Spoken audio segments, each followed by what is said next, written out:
El martes 3 de febrero de 2026, día 2 de la desaparición de Nancy Guthrie. Ashley Banfield abrió su podcast, Drop Dead Serious, con un titular que nadie más en los medios tenía. Dijo: "Mi fuente de las fuerzas del orden me dice que Tommaso Tioni es el principal sospechoso en este caso.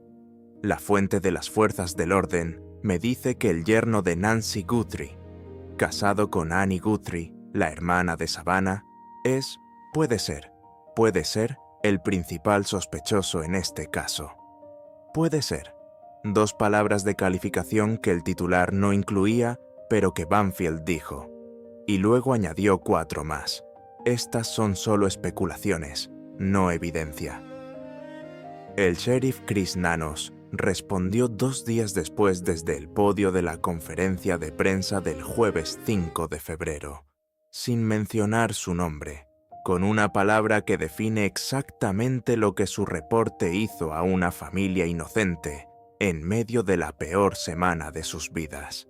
Dijo: "Es realmente imprudente reportar que alguien es sospechoso cuando puede muy bien ser una víctima.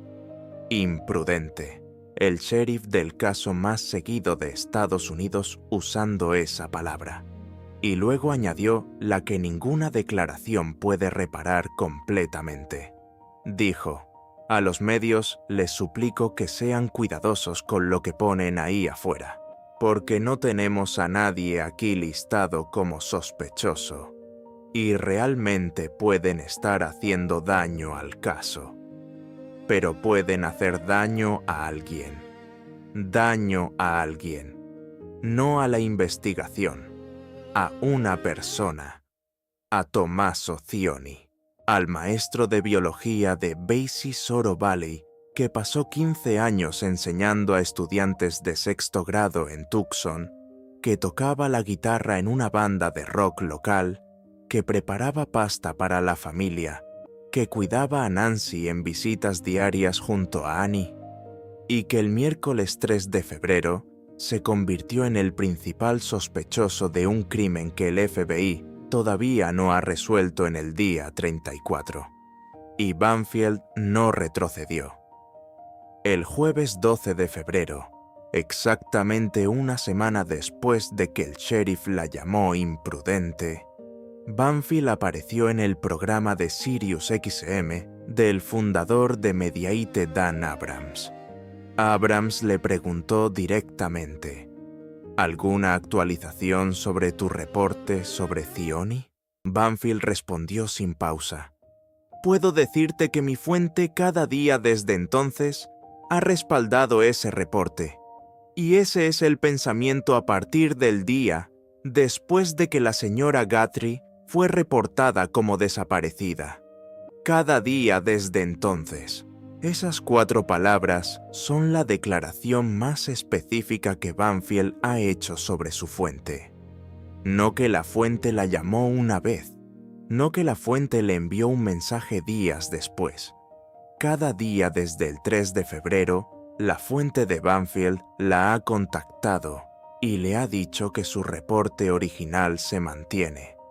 Y luego Banfield dijo algo que su fuente le había dicho el día 2, la misma noche en que el sheriff la llamó imprudente, que es la cita más reveladora de todo su reporte. Dijo: "El día después de que hice ese reporte, mi fuente dijo: las cosas realmente se han tensado. La gente en el departamento del sheriff está preocupada por represalias debido a la filtración. Y pensé para mí misma, bueno, si no fuera verdad, no habría ninguna preocupación, ¿sabe? Si no fuera verdad, no habría ninguna preocupación". Ese es el razonamiento de Banfield, que el pánico interno dentro del departamento del sheriff después de su reporte, la preocupación por represalias por la filtración, es evidencia de que la información era real, que alguien dentro del sheriff estaba preocupado porque lo que Banfield reportó era cierto. Y luego añadió la frase que su fuente le dijo en el día 3, que define exactamente cómo Banfield interpreta la presión pública que recibió después de su reporte. Dijo, al tercer día me dijo, lo que puedo decirte es, cuando te disparan, estás parada sobre el objetivo. Cuando te disparan, estás parada sobre el objetivo. La metáfora que Banfield usó para decir que el ataque del sheriff a su reporte, en lugar de refutarlo, lo confirmó. Que si el reporte fuera completamente falso, el sheriff no necesitaría dedicar tiempo de una conferencia de prensa de un caso de secuestro activo a atacar a un periodista, que el calor era evidencia del fuego. La productora del podcast Drop Dead Serious se lo dijo directamente a The Hollywood Reporter el mismo día de la conferencia de prensa del sheriff. Dijo, Banfield respalda su reporte y su fuente a prueba de hierro. A prueba de hierro. Esa es la descripción oficial de la fuente que nombró a Tommaso Cioni como principal sospechoso. No una fuente ordinaria, no alguien con conocimiento tangencial.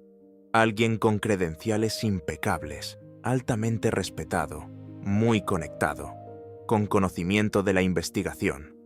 Las mismas palabras que Banfield usó en el podcast original. Y Banfield señaló dos hechos concretos que dijo que su reporte original había acertado. Primero, el auto de Annie fue remolcado y está en evidencia. Eso fue confirmado. Segundo, las cámaras fueron destruidas. Eso también fue confirmado por el reportero de Fox News Digital, Michael Ruiz, quien reportó que se encontraron pequeños fragmentos de vidrio debajo de la cámara en la entrada principal de la casa de Nancy en Tucson. Fragmentos de vidrio debajo de la cámara que el sospechoso intentó primero remover del soporte, falló y luego destruyó. Y Banfield lo explicó con la lógica de alguien que ha cubierto crímenes durante 36 años. Dijo, necesitarías algo, una herramienta, tal vez una enredadera fuerte, para intentar jalar la cámara. Y si no tienes nada de eso, la destruyes. Esas dos confirmaciones, el auto de Annie en evidencia, la cámara destruida, son los dos puntos de su reporte original que Banfield dice que se han verificado con evidencia independiente y los usa como respaldo de la parte del reporte que no ha sido verificada independientemente. Que Tommaso era la persona que las fuerzas del orden estaban considerando como principal sospechoso en el día 2.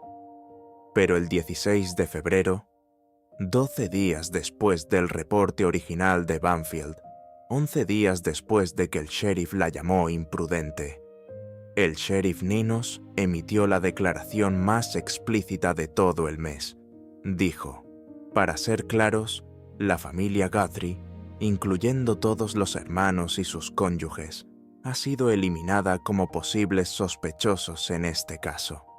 La familia ha sido nada más que cooperativa y graciosa, y son víctimas en este caso. Víctimas, todos ellos, incluyendo Tommaso, el mismo hombre que la fuente a prueba de hierro de Banfield identificó como principal sospechoso el día 2, exonerado oficialmente el día 15, y luego el martes 3 de marzo, el día 31, el auto de Annie fue devuelto, sin cargos, sin arresto, sin ninguna acción legal. El auto que había estado en evidencia durante un mes fue procesado completamente por el FBI y devuelto a la familia. ¿Cómo se reconcilian esas dos realidades? La fuente a prueba de hierro de Banfield, que respalda su reporte cada día, y el sheriff exonerando a la familia entera, el día 15, con una declaración que no dejó espacio para ambigüedad. La respuesta más honesta la dio Banfield misma en el programa de Ryan Gorman en iHeart, cuando habló de Pima County y de las inconsistencias del caso. Dijo, hay algunas inconsistencias y algunas cosas inusuales que van junto a este caso. Y el pensamiento actual puede ser muy diferente al pensamiento futuro. El pensamiento actual puede ser muy diferente al pensamiento futuro. Esa es la declaración más honesta de 34 días de cobertura de Banfield sobre el caso. Que lo que la fuente le dijo el día 2, lo que la fuente le sigue diciendo cada día, refleja el pensamiento de ese momento. Y que el pensamiento de la investigación evolucionó. Que el día 2, con el auto de Annie en evidencia y sin el video del hombre enmascarado todavía publicado, el pensamiento de las fuerzas del orden puede haber sido genuinamente diferente al pensamiento del día 15, cuando la familia fue exonerada. El número es 1-800-CA-LLFBI. Las pistas van a tips.fbi.gov. La recompensa de $1.200.000, $2.500, puede ser pagada en efectivo, en un lugar neutral, sin identificación, sin preguntas. La línea de pistas del FBI sigue abierta 34 días después y sigue necesitando información seria y detallada. Nancy Guthrie lleva 34 días desaparecida. Ashley Banfield se mantiene firme. Su fuente a prueba de hierro respalda su reporte cada día desde el 3 de febrero. El sheriff exoneró a la familia entera el 16 de febrero. El auto de Annie fue devuelto el 3 de marzo sin cargos. Y la verdad que esos 4 hechos simultáneos producen cuando se consideran juntos no tiene una respuesta simple. Tiene la respuesta que Banfield misma dio en el programa de Ryan Gorman, con 36 años de cobertura de crimen verdadero, respaldándola. El pensamiento actual puede ser muy diferente al pensamiento futuro. Y cuando te disparan, estás parada sobre el objetivo. El yerno no fue arrestado, la familia fue exonerada. El periodista sigue firme. Y en algún lugar entre esas 3 verdades, la investigación más seguida de Estados Unidos sigue buscando a Nancy Guthrie.